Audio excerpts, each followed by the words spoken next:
In 2015, our legislature changed the laws regarding a lot of things in juvenile justice, and mandatory diversion was one of those things, and implemented several aspects that made diversion mandatory. If it was a nonviolent misdemeanor, it was mandatory to be diverted if the child had never been adjudicated before and hadn't had diversion in the last year.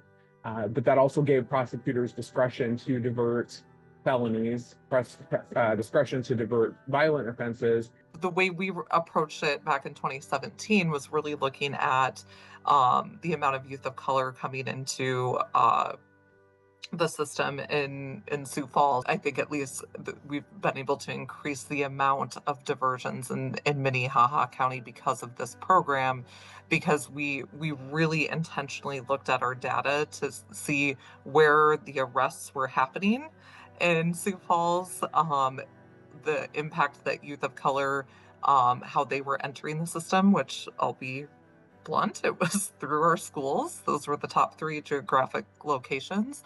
So because we had that school resource officer on our team, we're able to work with the law enforcement, local law enforcement, to develop a diversion program that looked at those top offenses that youth of color were being arrested for at the schools. And one of the top offenses that we were seeing coming from schools were disorderly conducts for mutual fights in school.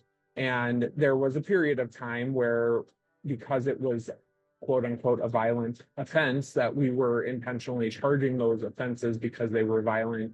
And we changed the way that we were handling those things, because we were also seeing that there was a high number of youth of color that were being referred to law enforcement for those offenses.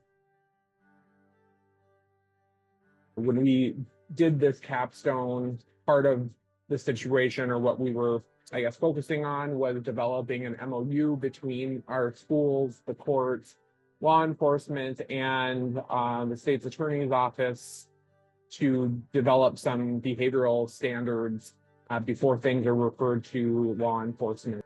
We developed a diversion coordinator position through this Capstone project as well, and that was a brand new position within the state's attorney's office that is essentially the hub for our diversion. And so we refer all cases to her, and then she does do the gains assessment with the youth and family, and then that helps her to determine what would be an appropriate diversion for them. So she can refer them on to various specific diversion programs within our community, or just refer them to services. If she thinks this is a counseling situation, refer them on to a counseling program. If she thinks some community service would be appropriate based on that, or an online course of some sort, like bullying prevention, that sort of thing. What does diversion programming look like? So in one of our communities, there's what they call an Oyate court, which Oyate in Dakota language means family. And so that family court is really made up of elders and community members, that the youth and family come to the Oyate court, and that community and elders talk to the youth about the impact that their actions had on themselves, community, them as Native people living in South Dakota.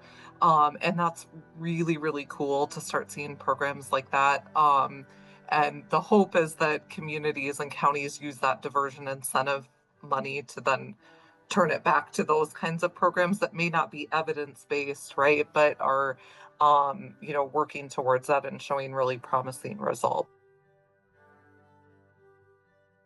We have increased the number of kids that are being referred to diversion, not only because we're using our discretion differently, but because there's just not as many cases on those lower levels coming to us from various sources. And because not as many kids were being committed to the Department of Corrections, took some of that state money that was theirs and turned that around and put it back into the front end of the system through juvenile diversion.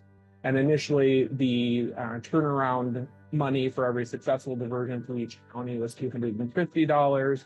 Now it has developed into $750 per successful diversion.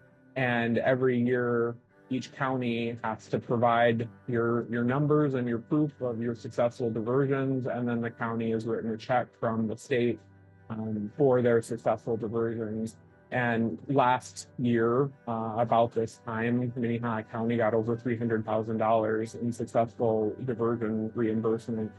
Now that I work at the state level, we've kind of used that model to work with sites across South Dakota to give them grants for a diversion coordinator position. And sometimes that's with the local state's attorney's office, sometimes it's with a local nonprofit. It's really what works for that community. And so we kind of leave it up to their own, juvenile justice team to kind of decide where they want that grant to be. Um, and it's all about education, but for my job going into those communities, it's a pretty easy sell, right? Because it's what's best for kids, right? Diversion is really what's best for kids, giving them that chance, right? Their brains aren't fully developed, so we talk a lot about adolescent development. And then also, the diversion incentive piece, it's really a win-win for counties to get this implemented, because the more they're diverting cases, the more money they're going to get back from the state, and the less court time they're going to see, and having that cost at that end. Plus, our diversion recidivism, when we take Sioux Falls and Rapid City, our largest cities, out of the equation, is like very low. Most kids that go through diversion programs in South Dakota are not reoffending. We're at like a 90% success rate statewide.